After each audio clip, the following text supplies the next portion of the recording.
আলী রাদিয়াল্লাহু তাআলা আনহু মসজিদে নববীর দিকে যাবেন, নামাজ খাড়ায় গেছে, আল্লাহ নবী ইমাম, নামাজ দাঁড়ায় গেছে। হযরত আলী বের হইছেন জামাতে শরীক হবেন, কিন্তু একটা গলি পথ দিয়ে যাইতে হয়। এই গলি পথে যাইতেই দেখেন এক বুড়া মানুষ, মুরব্বী মানুষ সামনে পড়ে গেছে। হযরত আলী রাদিয়াল্লাহু তাআলা চিন্তায় পড়লেন, হায় রে, এখন যদি আমার গিয়া রুকু ধরতে হয়, রাকাত পাইতে হয়, তাহলে তো তাড়াতাড়ি যাইতে হবে। তাড়াতাড়ি যাইতে গেলে মুরব্বী বাবাজিরে একটু চাপ দেওয়া লাগবে। চাচা একটু সাইড দেন কইয়া ওনার শরীরটা একটু চাপ দেওয়া লাগবে। এটা কি ঠিক হইব আমার? কারণ মুরব্বী যার চুলদারি পাকা, আল্লাহ তার হাতটারে দেখলে লজ্জা পায়, লজ্জা পায়। এতটা সম্মান আল্লাহ তারে করে, আমি কি এতটা ইজ্জত করবো না? আল্লাহ যারা ইজ্জত করে, এই চিন্তা করে হযরত আলী বলে, না, আমার নামাজ এক রাকাত ছুটে যাবে, তবু আমি মুরব্বীর আগে যাব না, তার পিছনে পিছনেই যাব। এইদিকে আল্লাহ নবী রুকুতে চলে গেছেন। এমনি আল্লাহ পাক জিব্রাইল আমিনকে পাঠায় দিছি। জিব্রাইল মায়ার নবীর সামনে হাজির রুকুতে। জিব্রাইল আমিন আইসে কো, মায়ার নবী গো, রুকু থেকে মাথা তুলবেন না যতক্ষণ পর্যন্ত আলী নামাজে শরীক না হয়। মাথা উঠায়েন না গো নবী। আজকে তুমি মুরব্বীর সাথে চোখ লাল করে কথা করে যুবক, যে মুরব্বীর দোয়ায় তোমার ভবিষ্যৎ সুন্দর হবে, যে মুরব্বীর কলিজার দোয়ায় তোমার ভবিষ্যৎ আলোকিত হবে, তুমি তার সাথে চোখ লাল করে বুঝে তাকাইছো, সামনের জীবনটা তুমি অন্ধকার করে দিছো। হযরত আলী রাদিয়াল্লাহু তাআলা এখনো নামাজ আসেন নাই গো নবী, এজন্য রুকুর থেকে মাথা তুলবেন না। আপনাকে আমি বলবো কখন তুলতে হবে। নবীজি রুকু লম্বা করতেছেন, মনে মনে নবীজির তো একটু গুসা, নামাজের মাঝে তো আর জিগাইতে পারেন না, কেন আলী আজকে এত দেরি করলো কেন? নবী তো কোনো কথা বলেন না, রুকু তো লম্বা করতেছেন। আলী রাদিয়াল্লাহু তাআলা আনহু নামাজে এসে শরীক হইছেন, রুকুতে পাইছেন মায়ার নবীরে, এক রাকাতও ছুটছে না। মায়ার নবীকে আর হযরত জিব্রাইল কয়, নবী গো, এইবার আপনি মাথা তুলেন। নামাজ শেষ হওয়ার পর আল্লাহর নবী ডাক দিলেন, আলী এদিকে আসো। আজকে নামাজে আসতে দেরি হলো কেন? হযরত আলী বলেন, ইয়া রাসূলুল্লাহ, কই দেরি হইছে, আমি তো রাকাত পাইছি। আল্লাহর নবী কই, রাকাত কেমনে পাইছো, হুশ নাই তোমার? আমারে জিব্রাইল রুকুর মধ্যে আটকায় রাখছে তোমার রাকাত পাওয়ার জন্য। সুবহানাল্লাহ। কি হইছে রে আলী, কি হইছে? কৌতো দেখি, ঘটনা কি? এত মায়া করলো আজকে তোমারে আল্লাহ, তোমার রাকাত পাওয়াইবার জন্য আল্লাহ আমারে রুকুর মধ্যে দাঁড় করে রাখছে। হযরত আলী বলে, ইয়া রাসূলুল্লাহ, এই কাম করতে গেছে? বলে, জি। কি হইছে কি? তখন আলী বলতেছেন, ইয়া রাসূলুল্লাহ, আমি একজন মুরব্বীরে শ্রদ্ধা করছিলাম। সুবহানাল্লাহ, সুবহানাল্লাহ। ওই মুরব্বী চুলদারি সাদা, যিনি কষ্ট করে আল্লাহরে সেজদা দেয়, আল্লাহ বলেন হাদিসে কুদসি, তার খাতিরে আমি আল্লাহ জমিন টিকায় রাখছি। অতএব তাদেরকে ইজ্জত করা দরকার আছেনি না? নাই। জমিনে ওই মুরব্বী ততদিন পর্যন্ত আল্লাহরে সেজদা দেবে, ওই যুবক ততদিন পর্যন্ত দিলের ভিতরে আল্লাহর ভয় রাখবে, যতদিন পর্যন্ত সমাজে উলামায়ে কেরামের মেহনত থাকবে, মাদ্রাসা থাকবে, মসজিদ থাকবে, উলামায়ে কেরামের আওয়াজ থাকবে, কোরআনের আওয়াজ চলবে, ততদিন মানুষ দিলের ভিতরে আল্লাহর ভয় রাখবে। এজন্য মূলে এই জমিন টিকায় রাখার পিছনে উলামায়ে কেরাম উসিলা, উলামায়ে কেরাম উসিলা। এজন্য উলামায়ে কেরামকে মহব্বত করব, দিল থেকে ভালোবাসবো, আলেমদের সাথে চলবো। আলাইকুম বিমুজালাসাতিল উলামা। আল্লাহ নবী কয়, ফিতনার জামানায় আমার উম্মতের উলামায়ে কেরামের সাথে যারা সব সময় সময় কাটাইব, আমি আল্লাহ কুদরতিভাবে আল্লাহ তার ঈমানকে হেফাজত করবে। হযরত আবু বকর সিদ্দিক রাদিয়াল্লাহু তাআলা আনহু হযরত ওমর ফারুক রাদিয়াল্লাহু তাআলা আনহুকে বলতেছেন, ভাই ওমর, আমি আবু বকরের মন বলে তুমি ওমরের জীবনের নেকি আমি আবু বকরের চেয়ে অনেক বেশি, অথচ উম্মতের শ্রেষ্ঠ হলেন হযরত আবু বকর সিদ্দিক রাদিয়াল্লাহু তাআলা আনহু। কিন্তু তিনি হযরত ওমরকে বলতেছেন, ভাই ওমর, আমার মনে হয় আমার জীবনের নেকির চেয়ে তোমার জীবনের নেকি বেশি। হযরত ওমর বলেন, দলিল দলিল। সিদ্দিক আকবর বলেন, দলিল আল্লাহর কোরআনের আয়াত। কোন আয়াত? কয়, ইল্লা মান তাবা ওয়া আমানা ওয়া আমিলা আমালান সালিহা ফাউলাইকা ইউবাদদিলুল্লাহু সাইয়্যাতিহিম হাসানাত। আল্লাহ বলেছেন তওবার কারণে আল্লাহ পাক পিছনের গুনারে নেকি বানায় দেয়। ওমর, তোমার জীবনের গুনাহ আমি আবু বকরের চেয়ে বেশি। ইসলাম গ্রহণ করার আগে তোমার দ্বারা বহু অন্যায় হয়েছে, যা আমি আবু বকরের দ্বারা এত হয় নাই। ইসলাম গ্রহণ করার কারণে তওবা আর নেক আমলের দ্বারা আল্লাহ পাক তোমার পিছনের জীবনের ওই গুনাহগুলিকে নেকি দ্বারা বদলায় দিছে। এতে করে আমার মনে হয় তোমার নেকি আমার চেয়ে বেশি হয়ে গেছে। এই বসো, মনে হয় তোমার নেকি আমার চেয়ে বেশি হয়ে গেছে। এই কথা বলতে আবু বকর সিদ্দিক রাদিয়াল্লাহু তাআলা আনহু বলে, ওমর ফারুক রাদিয়াল্লাহু তাআলা আনহু তিনি চুপ হয়ে গেলেন আর বলতেছেন, ভাই আবু বকর, বিষয়টা যদি এমনই হয় তাহলে আসো আমরা জীবনের নেকি বদলা বদলি করি। আমি ওমর আমার জীবনের সব নেকি তোমাকে দিয়ে দিব, বিনিময়ে তুমি আমাকে শুধু তোমার জীবনের এক রাতের নেকি দিবা। সুবহানাল্লাহ ওয়া বিহামদিহি, সুবহানাল্লাহ। সিদ্দিক আকবর বলে, ভাই উমর, এটা কোন রাত? হযরত উমর বলে, সেই রাত হলো আমার মায়ের নবীর সাথে হিজরতের রাত। যেই রাতে তুমি আমার মায়ের নবীকে নিয়ে হিজরত করেছ, 40টা রাত তুমি ঘুমাও নাই আমার নবীর অপেক্ষায়। কখন আমার মায়ের নবী এসে তোমাকে ডাক দিবে এই অপেক্ষায় তুমি রাতে ঘুমাও নাই, দরজায় কান লাগায় দাঁড়ায় ছিল। অবশেষে সেই রাত আসলো, আমার মায়ের নবীকে নিয়ে তুমি রওনা দিয়া দিলা। সেই গারে সুর, এত উঁচু পাহাড়ের উপরে গর্ত, যেই গর্তে নবীকে নিয়ে 3 দিন অবস্থান করেছো। এত উঁচু গর্ত, এত উঁচু, ওই গর্তে ওই পাহাড়ে উঠতে হলে কত কষ্ট, কত কষ্ট। যারা হজে যায় তারা জানে রে ভাই, যারা মক্কা মদিনা গেছেন তারা দেখছেন মক্কা শরীফে সেই গারে সুর, যেই পাহাড়ের উপরেই গর্তটা, কয়জন সেখানে উঠতে পারে? সাহস করা যায় না। আমি অন্তত সাহস করতে পারি নাই। আল্লাহ পাকের দয়া 3 বার গেছি, কিন্তু সাহস হয় না কেমনে উঠি। গেলে পরে চুকের পানি দর দর করে ঝরে, এই চিন্তা করে সিদ্দিক আকবর ওই পাহাড়ের কিনারে যায় বলতেছেন, নবী গো, এই পাহাড় বায়ে বায়ে উঠতে আপনার কষ্ট হবে গো নবী, আপনি আমার পিঠে উঠুন। আল্লাহর নবীর আবু বকর সিদ্দিক পিঠে উঠাইয়া নিজে পাহাড় বায়া বায়া ওই গর্তে যায় পড়ছে। হযরত ওমর ফারুক বলে, ভাই আবু বকর, ওই পাহাড়টা তুমি মায়ার নবীর নিজের কান্দে লইয়া তুমি উঠছো বায়া বায়া, আর সেই গুহার কিনারে যায় তুমি নবীকে বলছো, মায়ার নবী গো, আপনি আগে ঢুকবেন না গো নবী, আমি আগে গুহার ভিতরে ঢুকি, ঢুকে দেখি গুহাটা নিরাপদ কিনা। যদি গুহাটা নিরাপদ না হয়, আমি আবু বকরের যদি জীবন চলে যায়, উম্মতের এত ক্ষতি হবে না, কিন্তু আপনার যদি কোনো ক্ষতি হয় উম্মত ক্ষতিপূরণ দিতে পারবে না। নবী গো, আপনি এখানে দাঁড়ান, আগে আমি ঢুকি, ক্ষতি হলে আমি আবু বকরের হোক, জীবন গেলে আমি আবু বকরের জীবন যাক। মায়ার নবীরে তুমি দাঁড় করায়া তুমি যে গর্তের ভিতরে ঢুকছো, ঢুইকা গুহার ভিতরে ঢুইকা যতগুলি গর্ত তোমার সন্দেহ ছিল, সবগুলি গর্তের মুখ পাগড়ি ছিঁড়ে ছিঁড়ে বন্ধ করেছ। একটা গর্তের মুখ তুমি বন্ধ করতে পারো নাই, কাপড় তোমার কাছে ছিল না, পা দিয়া ঢাক দিয়ে ডাইকা রাখছো। যদি গর্তের ভিতরে কোনো সাপ অথবা বিচ্ছু থাকে, আমি আবু বকরের পায়ে দংশন দিল কোনো অসুবিধা নাই, কিন্তু আমার মায়ার নবীর যেন কোনো ক্ষতি না হয়, সেই গর্তের মুখটা পা দিয়া বন্ধ করে রাখছো।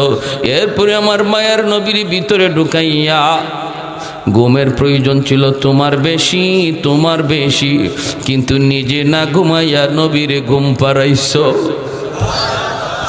তোমার উরুতে আমার মায়ার নবীর ঘুম পাড়াইছো, তোমার উরুতে আমার মায়ার নবীর তুমি ঘুম পাড়াইছো। এই ফাঁকে বিষাক্ত সাপ তোমার কামড় দিল, বিষের যন্ত্রণায় তুমি অস্থির। এরপর তুমি বডি নাড়াচড়া করো না, বডিটা নাড়াচড়া করো না, বিষাক্ত সাপের যন্ত্রণা তুমি হজম করেছ। বডি নাড়াও নাই, কারণ নাড়াইলে আমার রহমতের নবীর ঘুম ভেঙে যাবে, আমার মায়ার নবীর ঘুম ভাঙবে। এজন্য তুমি বডি নাড়াও নাই, বডি নাড়াও নাই। ও ভাই আবু বকর, আমি উমর আমার জীবনের সব নেকি তোমারে দিয়া দিলাম, শুধু ওই রাতের নেকিটা আমি উমরকে দিয়া দাও। सिद्दीक तेरा नाम से इस्लाम रहेगा,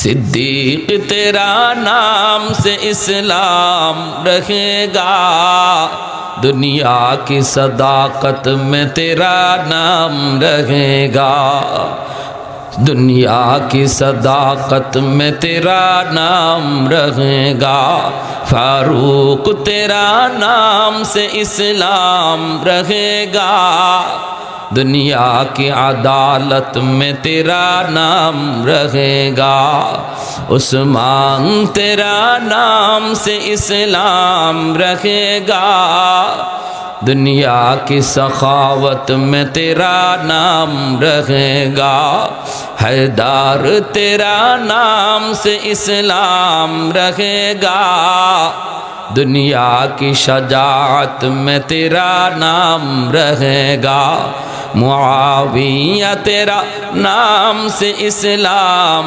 रहेगा, दुनिया की सियासत में तेरा नाम रहेगा। একটু জোরে সুরে কোন আল্লাহু আকবার, আর একটু জোরে আল্লাহু আকবার। সিদ্দিক আকবর বলেন, ভাই উমর, এই যদি হয় তোমার প্রস্তাব, তাহলে আমি আবু বকর নিজেও জানি না ওই হিজরতের রাতে আমার কি পরিমাণ নেকি হয়েছে। বদলা বদলি কইরা আমি ঠকবো না জিতবো আমি নিজেও জানি না। চলো দুজন মায়ার নবীর কাছে যাই, ওই রাতে আমার নেকি কি পরিমাণ আগে বুঝি। আল্লাহ নবীর কাছে দুজন চলে আসলেন। মায়ার নবী দয়ার নবী বলেন, দুজন ঘটনা কি, কেন, কি জন্য? সিদ্দিক আকবর বলেন, ইয়া রাসূলুল্লাহ, ওগো নবীজি, আমরা আমাদের জীবনের নেকি বদলা বদলি করতে চাই। ওমর তার জীবনের নেকি আমাকে দিতে চায়, আর ওমর আমার জীবনের নেকি সব চায় না, শুধু এক রাতের নেকি চায়, এক রাতের নাকি। অথচ আমি নিজেও জানি না ওই রাতে আমার কি পরিমাণ নেকি হয়েছে। এটা বুঝতে আপনার কাছে এসেছি গো নবী। আল্লাহর নবী রহমতের নবী বলেন, ভাই আবু বকর, কোন রাতের কথা বলছো? সিদ্দিক আকবর বলেন, নবী গো, সেই রাত হলো আপনার সাথে হিজরতের রাত, আপনার সাথে হিজরতের রাত। দিনের নবী মায়ার নবী তখন বলেন, আবু বকর, আমি বলবো না তুমি বদলাও, আমি এ কথাও বলবো না বদলাও না, আমি কোনো কথাই বলবো না। সিদ্ধান্ত তোমরা দুজন মায়ার নবীর বড় কাছের, ঠিক না? আল্লাহর নবীর বড় প্রিয়। চারজন খলিফার মধ্যে প্রথম দুই খলিফা মায়ার নবীর শ্বশুর, পরের দুই খলিফা আমার নবীর দামান। আবু বকর সিদ্দিক নবীজির শ্বশুর, হযরত ওমর ফারুক রাদিয়াল্লাহু তাআলা আনহুমা এই দুজন মায়ার নবীর শ্বশুর, ওসমান গনি আর হযরত আলী রাদিয়াল্লাহু তাআলা আনহুমা এই দুইজন মায়ার নবীর দামান। নবীজি আবু বকর সিদ্দিক আর হযরত ওমর ফারুক শুধুমাত্র শ্বশুর তা না, বন্ধু। এমন প্রিয় একজন ডান হাত মায়ার নবীর, আরেকজন বাম হাত। নবীজির ডান বাম আজও নবীজির সেই দুই সঙ্গী, নবীজির সেই দুই বন্ধুকে নিয়ে আমার আপনার নবী রওজায় আতহারে শুয়ে আছেন। সুবহানাল্লাহ। সেই দুই বন্ধুকে নিয়েই মায়ার নবী সেখানে শুয়ে রয়েছেন। এজন্য মায়ার নবী মনে মনে কয়, আমি কোন কথা কইম, আর কে কষ্ট পাইব, কে কষ্ট পাইব, আর কে খুশি হইব বলা দরকার নাই। নবী বলেন, আমি বলবো না বদলাও কি বদলাবা না, তবে যেই কথা জানতে চেয়েছো আবু বকর সেটা আমি বলতে পারি। এরপরে সিদ্ধান্ত তোমার। জানুনি হিজরতের রাতে তোমার এক রাতে কি পরিমাণ নেকি হয়েছে? রে আবু বকর, শোনো শোনো, গোটা উম্মতের নেকি যদি এক পাল্লায় রেখে দেওয়া হয়, আর তোমার এক রাতের নেকি এক পাল্লায় রাখা হয়, তোমার পাল্লা ভারী হবে। আল্লাহু আকবার।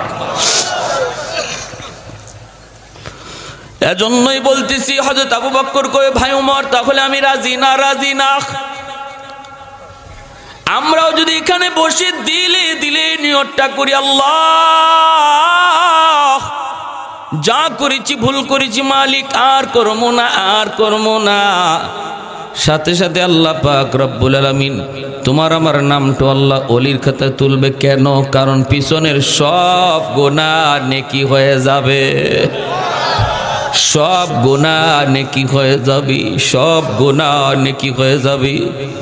এজন্যই আল্লাহর ওলি হওয়া এত সহজ, এত সহজ, এত সহজ, এত সহজ। মুসা আলাইহিস সালাম তিনি তো আল্লাহ পাকের একজন জলিলুল কদর পয়গম্বর, কালিমুল্লাহ যার উপাধি। অসুবিধা দিতেছে আপনাদের? একটু একটু একটু আগে পিছনে ভাইয়েরা অনেক দাঁড়ানো, তো আমরা আরেক বাইরে জায়গা দিলে আল্লাহ আমাকে জান্নাতে জায়গা দিবে। লা ইলাহা ইল্লাল্লাহ, লা ইলাহা ইল্লাল্লাহ। পিছনে ভাইয়েরা একটু চাপ দেন, একটু চাপ দেন। লা ইলাহা ইল্লাল্লাহ, জুড়ে লা ইলাহা ইল্লাল্লাহ। আজান কোটা লা ইলাহা ইল্লাল্লাহ, লা ইলাহা ইল্লাল্লাহ, লা ইলাহা ইল্লাল্লাহ, লা ইলাহা ইল্লাল্লাহ, লা ইলাহা ইল্লাল্লাহ, লা ইলাহা ইল্লাল্লাহ, লা ইলাহা ইল্লাল্লাহ মুহাম্মাদুর রাসূলুল্লাহ সাল্লাল্লাহু আলাইহি ওয়াসাল্লাম। আল্লাহু রাব্বুনা মুহাম্মদ নবিয়ুনা, আল্লাহু রাব্বুনা মুহাম্মদ নবিয়ুনা। নাহনু নুতিউহুমা, নাহনু নুতিউহুমা, নাহনু কুল্লুন হিজবুল্লাহ, লা ইলাহা ইল্লাল্লাহ ওয়াতাসিম বিহাবলিল্লাহ মুজাহিদ ফি দীনিল্লাহ, লা ইলাহা ইল্লাল্লাহ, লা ইলাহা ইল্লাল্লাহ, লা ইলাহা ইল্লাল্লাহ, লা ইলাহা ইল্লাল্লাহ, লা ইলাহা ইল্লাল্লাহ, লা ইলাহা ইল্লাল্লাহ, লা ইলাহা ইল্লাল্লাহ মুহাম্মাদুর রাসূলুল্লাহ সাল্লাল্লাহু আলাইহি ওয়াসাল্লাম। ওই পিছনে বাচ্চারা চিল্লায়, একটু খেয়াল রাখেন। সাইডে ওই যে সাইডে পশ্চিম সাইডে চিল্লাইতেছে। মুসা আলাইহিস সালাম উপাধি হলো কালিমুল্লাহ। 4000 বার আল্লাহর সাথে তিনি জমিনে বসে কথা কইছেন।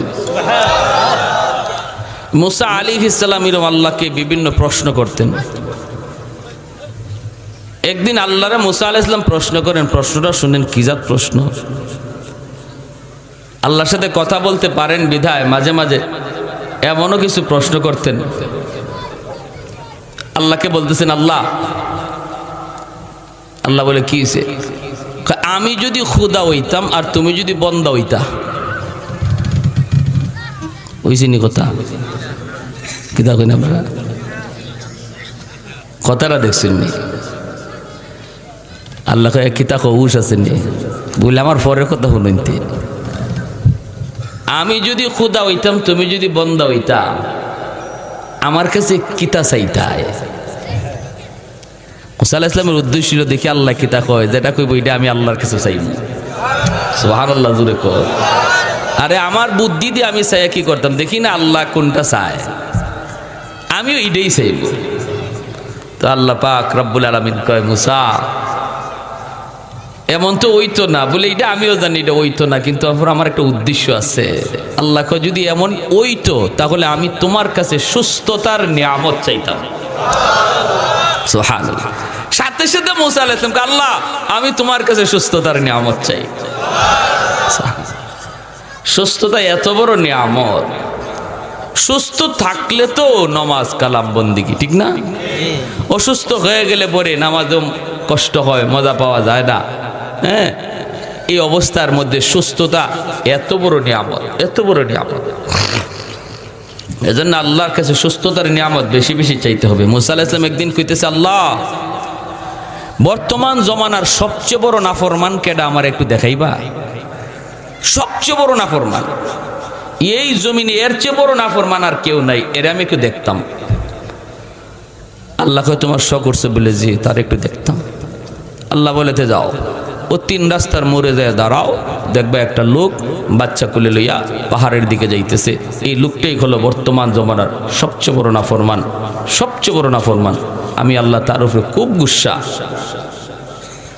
মুসা আলাইহিস সালাম এই জায়গায় তিনি দাঁড়ালেন, দাঁড়ায় তিনি দেখতেছেন লোকটা যাইতেছে, চেহারার দিকে শুধু তাকালেন, তারপরে চলে আসলেন। চেহারাটা দেখাই তার উদ্দেশ্য ছিল, দেখে ফেললেন। এইবার আল্লাহর কাছে প্রশ্ন করেন মালিক, বিকালবেলা প্রশ্ন করেন মালিক, সকালে দেখছি দুনিয়ার সবচেয়ে বড় নাফরমান, এখন বিকালে দেখতে চাই আমি দুনিয়ার সবচেয়ে বড় ওলিকে। কার উপরে তুমি সবচেয়ে বেশি খুশি তারও একটু দেখতাম। আল্লাহ কই যেখানে সকালে দাঁড়াইছো ওখানেই যে দাঁড়াও, দেখবা ওই দিক থেকে একটা মানুষ আসতেছে, এই মানুষটাই হলো আমার কাছে সবচেয়ে প্রিয়। মুসা আলাইহিস সালাম দাঁড়ায় রইছেন অপেক্ষায়। হঠাৎ করে আল্লাহর পয়গম্বর দেখেন, আল্লাহু আকবার, সকালবেলা যেই লোকটা দুনিয়ার সবচেয়ে বড় নাফরমান ছিল, বিকালবেলায় সে ফিরতেছে দুনিয়ার সবচেয়ে বড় ওলি হইয়া। আল্লাহর কাছে আল্লাহর ওলি হইতে টাইম লাগে না রে ভাই, সব জিনিসে সময় লাগে, আল্লাহর ওলি হইতে সময় লাগে না।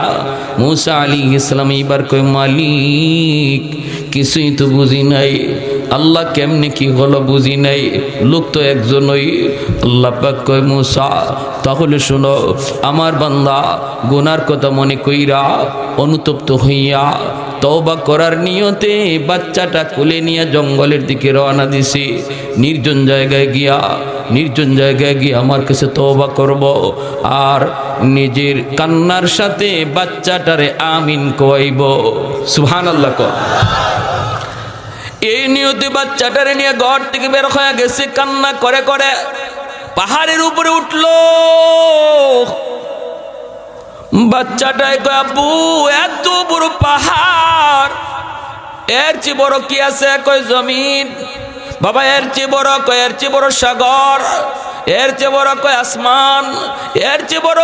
কয় এর চেয়ে বড় তোমার বাবার গুনাহ।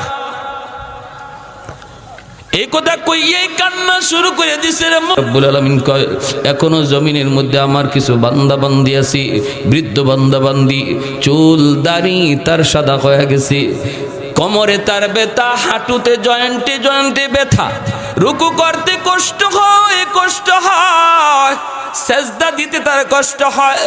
এরপর আমার বান্দা কষ্ট করে করে আমি আল্লাহর কদমে সেজদা দেয়, চারে বৈশা নামাজ পড়ে না, কষ্ট করো আমাকে কুদরতি কদমে সেজদা দে। তার সেজদার দিকে তাকাইলে জমিনের প্রতি আমার মায়া লেগে যায়। আল্লাহ পাক বলে এখনো জমিনে এমন কিছু যুবক আছে যে যুবক যৌবনের পাগলামি করে না, যেই যুবক যৌবনের পাগলামি করে না, যৌবনে সে আমাকে ডরায়, যৌবনে সে আমার ভয় অন্তরে রাখে, অন্তরের ভিতরে আমি আল্লাহর ভালোবাসা, অন্তরের ভিতরে আমি আল্লাহর মহব্বত, আমার রসুলের ভালোবাসা। না না, দুনিয়ার নাপাক ভালোবাসা অন্তরে জন্ম দেয় না, দুনিয়ার নাপাক পচা গান্দা ভালোবাসা তার অন্তরে নাই, তার অন্তরে আমি আল্লাহর পাক পবিত্র ভালোবাসা। ওই যুবকের কলিজার দিকে তাকাইলো আমি আল্লাহ, জমিনের প্রতি আমার মায়া লেগে যায়। আল্লাহ বলেন আরেকটা শ্রেণী হলো প্রতিটা ঘরে ঘরে কিছু শিশু বাচ্চা আছে, অবুঝ বাচ্চাগুলি, এদের উপরে শরীয়তের বিধান নাই। ওয়াল আতফালু রুদ্দা, আল্লাহ বলে অবুঝ বাচ্চাগুলির উপরে শরীয়তের বিধিবিধান নাই, হালাল হারাম নাই, জায়েজ না জায়েজ নাই।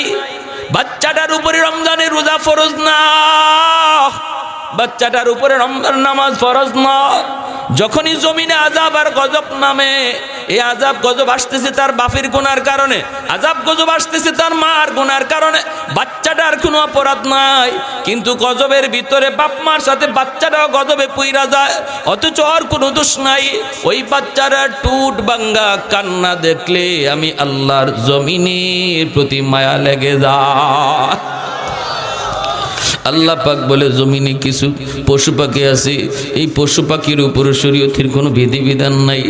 এরা যতদিন আছে জমিনে পশু পাখিও গজবের মধ্যে শামিল হয়ে যায়, পশু পাখিও গজবে শামিল হয়ে যায়, অথচ এদের তো কোনো অন্যায় নাই। ওই পশু পাখি গরু ছাগল হাঁস মুরগির দিকে তাকাইলো, এই জমিনের প্রতি আমি আল্লাহর মায়া লাগে। যদি এই চার শ্রেণী জমিনে না থাকতো লাজালতুস সামাআ হাদিদা, আসমানকে আমি আল্লাহ লোহা বানাই দিতাম। ওয়াল আরদা খাফসাফা ওয়াত তুরাবা রামাদা। এবার দেখেন আল্লাহর গুসার কথা আল্লাহ বলতেছি, আল্লাহ গুসার কথা আল্লাহ বলতেছি। কেমন গুসার কথা আল্লাহ কয়, লাজালতুস সামাআ হাদিদা, আসমানকে আমি লোহা বানাই দিতাম। যেই পরিমাণ গুনাহ জমিনে হইতেছে আসমান লোহা হয়ে যাইত। ওয়াল আরদা খাফসাফা ওয়াত তুরাবা রামাদা, জমিন তামা হয়ে যাইত তামা। ওয়ামা আনজালতু মিনাস সামাই কাতরা ওয়ামা আম্বাতু মিনাল আরদি নাবাতা, এক ফোঁটা রহমতের বৃষ্টি আমি জমিনে দিতাম না, বছরকে বছর বছরকে বছর চলে যেত, বৃষ্টি হতো না, জমিন থেকে একটা শস্যের দানা উঠতে দিতাম না। বাল আনজালতু আলাইকুমুল আযাবা সাব্বা, বরং পরপর জমিনে গজব আর গজব নামতো। কেন গজব এইভাবে নামে না? যেই হারে গুনাহ হয় এই হারে কেন জমিনে গজব আসে না? আল্লাহ বলে এই চার শ্রেণীর কারণে, এই চার শ্রেণীর কারণে। এজন্য মুরব্বীদেরকে যুবক শ্রদ্ধা করবা। যেই মুরব্বীর চুল পেকে গেছে, দাড়ি পেকে গেছে, এই মুরব্বীকে শ্রদ্ধা করবা, সাবধান বেয়াদবি করবা না। ইনি কষ্ট করে সেজদা দে, এই সেজদার খাতিরে আল্লাহ আসমান টিকায় রাখছে। এ যুবক, যেই যুবক মসজিদে যায়, নামাজ পড়ে, আল্লাহকে ডরায়, ওই যুবকগুলিরও তোমরা মায়া কইরো, মায়া কইরো, তাদের সাথেই চইল। সঙ্গী কারে বানাইবা, কারে বানাইবা? বন্ধু তুমি কারে বানাইবা একটু খেয়াল করে দেখো, সে নামাজি নাকি বেনামাজি। বেনামাজি যুবকটারে তুমি বন্ধু বানায়ও না, নামাজি যুবকটারের সাথে তুমি চলো। আল্লাহরে যেই যুবক ভয় করে তার সাথেই সময় দাও, তার সাথে সময় কাটাও, কারণ তার খাতিরে আল্লাহ জমিন টিকায় রাখছে। জমিন বাচ্চাগুলিরে মারধর করবেন না, বাচ্চাগুলির আদর করবেন, বাচ্চাগুলির ধমক দিবেন না। বাচ্চারা দুষ্টামি করবেই, কিন্তু ওরা নিষ্পাপ, ওরা মাসুম। ওদেরকে যত মায়া করবেন আল্লাহ তত খুশি হবে, কারণ তোমারে আমারে আল্লাহ এখনো ফসলি জমিন দিয়া খাওয়ায় এই ঘরের শিশু বাচ্চাটার খাতিরে। পশু পাখিরে যেভাবে খুশি এভাবে মাইরেন না, গরুটারে অযথাই পিটায়েন না, পিটায়েন না। জানেন আল্লাহ আমারে খাওয়াইতেছে, তোমারে খাওয়াইতেছে এই গরু ছাগলের উসিলায়। অতএব এরা হাইওয়ান হলো, এদের উপরে জুলুম করা যাবে না, অত্যাচার করা যাবে না, কষ্ট পাবে, কষ্ট পাবে।